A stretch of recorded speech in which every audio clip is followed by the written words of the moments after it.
Hey everyone, welcome back to the channel.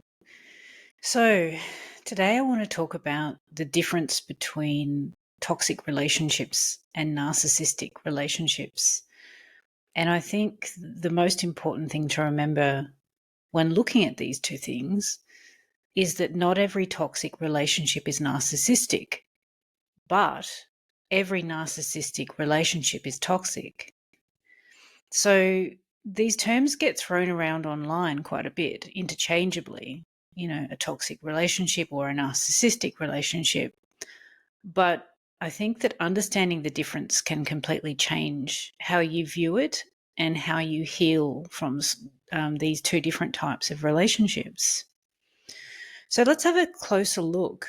Um, let's start with toxic relationships. And this is basically the kind of relationship when pain creates chaos. And I just want to make clear as well, toxic doesn't always mean abusive, because many toxic relationships stem from unhealed trauma, not manipulation and intent to harm.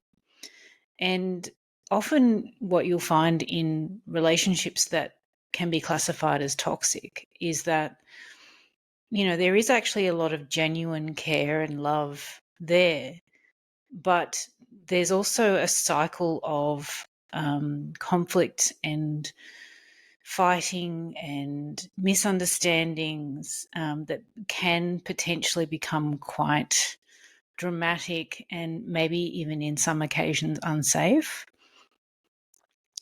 But the common sort of roots of a toxic relationship might be things like attachment wounds, childhood trauma or abandonment, and past betrayal or emotional invalidation.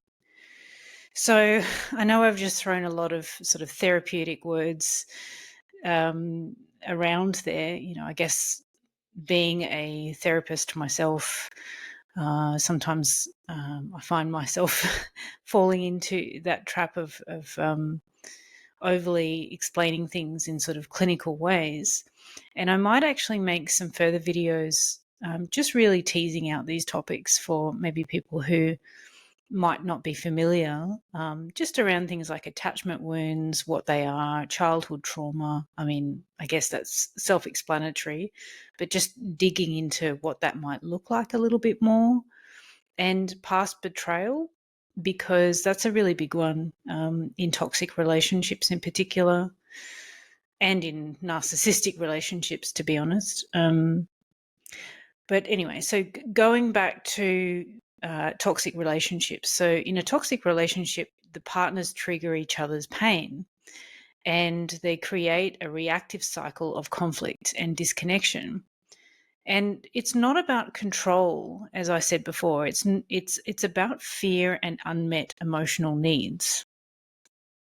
So I guess what you could say is that this toxic dance in a toxic relationship isn't driven by a desire to hurt, it's driven by pain, which usually derives from past trauma. Now, when you compare that to a narcissistically abusive relationship, this is when it changes, because it's about control, it's not about connection. In narcissistic relationships where one or both partners are narcissistic, as in have a diagnosis of narcissistic personality disorder, the dysfunction is one-sided, or it could be two-sided when there are two narcissists involved. But let's look at a relationship where one partner has narcissistic personality disorder and the other one doesn't. So in this dynamic, the narcissistic partner uses manipulation and control, and coercion as well, to really control the other person and control the relationship. And there's things like gaslighting and blame shifting and emotional exploitation. And for the narcissist, the goal isn't resolution, it's power and domination over their partner. And the behavior is very calculated, it's not reactive. So in a toxic dynamic, the behavior that might arise is often very, very reactive as a result of being very triggered. And in a toxic relationship, both partners contribute to the chaos. Whereas in narcissistic abuse, one person orchestrates it, and there's no prizes for guessing who that might be. So basically, you could say that the core difference between these two types of relationships is pain versus intention. So let's just sum it up with a few main points. So in a toxic relationship, it's driven by pain and fear, and the behavior is very reactive and it's emotionally driven, and both partners contribute, but healing is definitely possible. And that's if both partners want to perhaps go to couples therapy or, engage in some other kind of relationship support or help. Whereas in narcissistic abuse, the main points are it's driven by control and ego on the part of the narcissistic partner.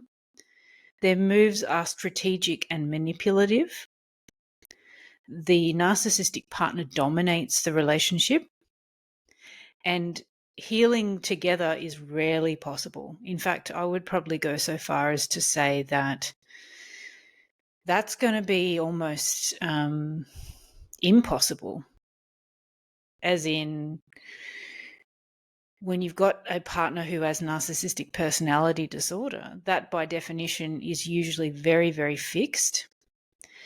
The person usually doesn't know that they have a personality disorder, and if they were confronted with the idea that they do, they would flat out deny it and maybe even project it onto the other person and say, no, you're the narcissist, I'm not the narcissist, because it's about protecting the self. It's about protecting the false mask over everything and having domination and control over their partners, unfortunately. So when we talk about healing pathways for these two types of relationship dynamics, if it's a toxic relationship, healing can happen through, as I was saying, therapy, trauma work, healthy communication, all sorts of things like that, a combination of all of the above. And both partners need self-awareness, and they need the willingness to grow. But as I think is becoming very self-evident, if it's narcissistic abuse, healing requires boundaries, self-protection, and often leaving the relationship. There's no alternative to doing that. If it's possible, if it's safe and possible, if the narcissistic partner is engaging in repeated abusive behaviors and has no awareness and refuses to have awareness and continues to engage in harmful behavior. Because, again, the narcissistic partner rarely acknowledges fault or changes their behavior. So basically, I guess this is worthy of a much longer video, but I just wanted to make a quick video today on this. So I think it's a very important distinction and very important topic. And I guess my closing message would really be that the difference between pain and intention defines your next step. So again, toxic relationships can heal, whereas narcissistic relationships ones usually can't. And clarity isn't just insight, it's freedom. So when you name what's really happening, you stop blaming yourself and start choosing yourself. And that's really the most important thing. So I might make a longer video on this at some point.